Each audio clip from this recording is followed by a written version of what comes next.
Continuing on page 48, Jim is just meeting his siblings. Looked like Johnny had extra trouble, all right. Foot trouble. Jim shot a glance downward. Factory boots! Broken and half gone. Johnny was limping bad and trying to hide it, still fighting. What's the matter with your feet? Jim grunted. Jonathan gave a short laugh. Huh, what ain't the matter with them? You got oxen to haul you, ain't you? They haul our stuff. We mostly stroll alongside. Some stroll, thought Jim. 2,000 miles. Why don't you ride horseback? He demanded. Don't own a horse. Jonathan's eyes strayed to Buckskin, as they had often in the past few minutes. I see you got yourself a good un. Where'd you buy her? Buy? Repeated Jim. He almost laughed. The Crows, himself among them, were the most talented horse stealers on the plains. You can't buy no horse like that one. So where'd you get her then? Stole her, of course. Jonathan stopped in his tracks. You what? Now then, by Gore, thought Jim with satisfaction, that impresses him. Why, I stole her from a Crow warrior, he added, in case Johnny might underestimate the coup. He waited with an eagerness that surprised himself, for dawning respect to break over his brother's face. But something was wrong. But what about the mule? Johnny said. Did you steal that too? No, give 30 plues for it. Taos Valley. 30 what? Plues, beaver. Don't he know nothing? Thought Jim. Oh, beaver. Jonathan continued to stand there studying him with that peculiar expression. Maybe Johnny hadn't heard about the Crows. Jim elaborated. "'Tain't as easy as it sounds. Tom Rivers, he used to say it took a crow to steal a Comanche's horse, and there weren't an Injun nor white could steal a crow's. Well, I done it. Cut her right off of his lodge while he was settin' inside." Still, no odd admiration dawned on Johnny's face. "Who's Tom Rivers?" he murmured. "Trapper I know." Jim turned and started on again. Why, he didn't know Johnny at all anymore. They were strangers. What was Johnny thinking anyhow? Jim was suddenly and desperately homesick for Tom, and for the old, drifting, uncomplicated life, and the smell of beaver tail bubbling over the fire. His stomach twisted with hunger, and he realized he was smelling food from all directions. He could spot 3 or 4 wagons among the trees nearby, and each one had a pot of something cooking. Not beaver tail, not anything he recognized, though the odor nudged something far back in his memory. He glanced around, about to ask Johnny what it was, and felt a twinge of sympathy. Johnny was sniffing hard. He looked nigh starved, all right. Likely the others were too. The others. Would Sally stare at him in that queer way? He wished he could think what that baby looked like. He turned, struck by a sudden thought. By Gore! The little one, Daniel. How old is he anyway? 11. 11. And Sally would be 15? Jim made another hasty mental readjustment and found himself staring once more into the yawning gap of those 9 years. It seemed to be getting wider all the time. What's he look like, Johnny? Oh, like a young'un growing out of his clothes. Got yeller hair like mother's. Jim slowed, his mind full of a sudden clear image. The little golden-haired boy at the post. At the same moment, Jonathan swung around. I bet you've seen him already. He was telling us earlier about some tangle with a wolf and an. There was an abrupt, strained silence. Jim stood there grimly, watching a dark flush spread over Jonathan's face. All right, it was out in the open. Best get it cleared up once and for all. A wolf and an Injun, is that? He said. Yeah, said Jonathan. Suddenly he burst out. The kid made a mistake, but I can't blame him. You do look Injun. Blamed if you don't. More Injun than white. What's happened to you anyways, Jim? I don't know you no more. Where you been? How you been living all this time? Criminy, you just dropped out of sight and never even said goodbye. I thought you was dead long since. I just knew you was, 'cause you never come home, never sent word nor nothing. Why don't you tell me? Ain't much to tell, Johnny. There's plenty from the look of you. Let's have it. You run off with Uncle, didn't you? We figured out that much. Yeah, up the Missouri into Blackfoot country, then across into Abaraska, and out again. We trapped about a year, I reckon. Bill Hervey was with us and some others. We was working up along Wind River when we got separated. Separated? How? Well, a grizzly busted up our camp one night. Uncle and the others got away, and I didn't. I killed the critter, though, and after a while some crow run across me laying there. Lucky for me, they took me home with them and made me some big medicine, and I got well. Took a while, though. Almost, most all summer. Criminy, Jim, you lived with them devils a whole summer? What do you mean, devils? Snapped Jim. Johnny's eyes widened, then gradually went expressionless. He murmured, Sorry. I lived with them 6 years, Jim said. Johnny didn't move or answer, but he looked as if he had been hit in the face. Jim took a long breath and went on. Well, then a couple year ago I run away from them too and started trapping again with Tom Rivers. But it weren't like it used to be. There ain't no beaver nowadays. The trade's done for. Tom and me, we was breaking camp for good. And I didn't know what I was heading. Then your letter come, and I lit out down here to get it read to me, and read to you, exploded Jonathan. Good criminy, Jim. Pa taught you to read. I forgot. Thunderation, Johnny. There weren't no books where I was. Jonathan's shoulders sagged, and he muttered, Go on. Everything I say is wrong, Jim thought.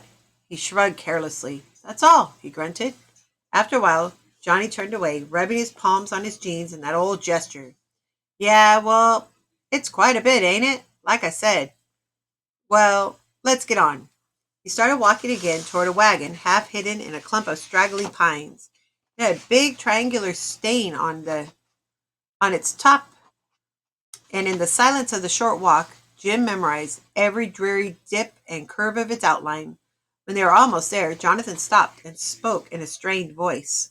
I think I'd better go first, Jim. Kind of warned Sally you're coming. She don't remember you at all, and Go ahead, Jim snapped. He stood there waiting, mechanically noting the scurry of a lizard, a couple of blurred and stubby footprints near an overturned stone, the strong smell of oxen. He fingered his braids, wishing he had switches to work into them so they'd hang looped and glossy to his knees like a warrior's ought to, since Johnny kept staring at them anyway. The devil with Johnny, he thought restlessly. I don't care what they're saying over yonder. One of the footprints had a long, wiggly indentation across the heel, and there was a number of slits in the earth nearby, as if a knife had been repeatedly jabbed in and pulled out. Jim thought, I only come here 'cause the medicine said to, anyhow. I don't need to worry about no burglaries. I'll get 'em in shape and through the gorge and claim their land like I said I would. Then after that I'll lift my own traps and they can lift theirs. Don't matter to me what Johnny thinks. Yonder in that bare space was where the oxen had been grazing. Somebody had moved them around the wagon. Not 5 minutes ago, there was mud still crumbling into a deep hoof track. Jim made an exhaustive study of it. Burying far, far down in his heart the knowledge that what Johnny thought might matter more than anything had ever mattered before. On to chapter 5. Jim's defenses were built high and double thick by the time Jonathan appeared around the wagon. He flipped Buckskin's bridle over a branch and, leaving Moki on guard, moved past the high, battered wheels. Sally was just another stranger. Let her look him over as much as she liked. He was prepared for it. But he was not prepared for the attack of shyness that laid hold of him the instant he saw her. She stood alone and tense beneath the gloomy pines. A tiny, fair-haired figure, straight as a ramrod. Her hair, like her mother's, framed her face in crisp, sun-bleached tendrils, then fell in a honey-colored cascade. She wore a sky-blue dress whose shabbiness Jim never saw. One look at Sally and all the bead-bedecked Crow girls in Abaraska seemed gawky and overgrown, homely as mud. My sister, he thought incredulously. He moved toward her, noting the level brows, the firm, almost fierce little chin, the wide eyes. He halted abruptly. Those eyes were looking straight into his, and they were bright with hostility. She was his enemy before they'd spoken a word. Johnny stepped past him. Sis, Ain't you going to say hello? She must have heard the nudge in his tone, for she managed a brief and unconvincing smile. Of course. Hello, James. James, gasped Jim. She couldn't have staggered him more completely with a war club. Why, ain't that right? That's what Mother always called you. Yeah, Jim said through his teeth. By gore, the place was full of ghosts. First uncle, then pa, now mother, the most disquieting one of all. I ain't heard the name for years. I'm Jim now. Oh, her look took in his braids and feather, the buckskins, greasy from many wipings of his knife. Her nostrils quivered slightly, and for the first time in years, Jim was conscious of the wild animal odor of castoreum that always clung about him. He edged downwind of her, under the pretext of examining the wagon. Pretty beat up by this time, ain't it? Commented Jonathan. But I reckon it'll hold out till we reach the valley. Say, sis, you got no fire. Ran out of wood? Daniel's fetching some, Sally murmured. Was she afraid of him, or only distrustful? Trying in vain to guess what might go on in the mind of a small, golden-haired, white squaw, Jim paid scant attention to Jonathan's questions about the rapids and the gorge, and his own mumbled replies. This was all wrong. Everybody stiff and uncomfortable, miles from understanding each other and not even knowing how to start trying. Maybe Jonathan and Sally didn't want to try. Heard a light footstep and turned to find Sally at his side. Her erect little head barely reached his shoulder. I hope, she said, our letter didn't interfere with no plans of yours. No. Where do you live? He shrugged and nodded vaguely toward the continent east of them. Anywhere there's beaver. Right now, that means nowheres. James, what happened to Uncle? He got scalped. It sounded blunter than he intended, but every time she called him James, it rattled him. Hurriedly, he added, he didn't feel nothing. He had an arrow in his brain. His awkward attempt to smooth things over took the remaining color from Sally's cheeks. Injuns, she said. My stars, I can't see how. She stopped abruptly, drawing a long breath. Johnny says you're going to go clear the valley with us and claim our land. That's the idea, I reckon. We lost the old farm. Did you know that? Not till today. She looked at him a moment, clearly stifling a dozen questions she didn't dare ask. You sure have been gone a long time, she murmured resentfully. Johnny stirred and said, Sis, well, it's true, ain't it? She rolled back to Jim. Why didn't you ever come home and see Mother? He didn't know the answer to that, so he kept still. But Johnny broke in brusquely. Look, sis, the main thing is he's come now. Let's get some supper going. Blast it, where's Daniel? He go to Jericho to get that wood? He'll be here directly, Sally mumbled. She turned in a little swirl of blue skirts and started to climb into the wagon, but hesitated.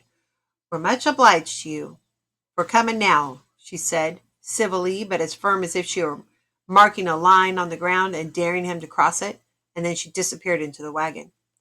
Jim said, she thinks a heap of me already, don't she? Give her time, Jim, muttered Johnny. He turned and walked over to a log that lay beside the ashes of last night's fire, dropping down on it with a grunt of weariness. Jim followed him. What makes her call me James? He burst out. Johnny shrugged. She's heard about you her whole life by that name. Mother always called you James. Well, thunder, you never did. I never talked about you, Jonathan said. So that was that. In a moment, Sally emerged from the wagon with her apron full of something, peering off toward the south. Well, finally, she exclaimed, yonder comes Daniel.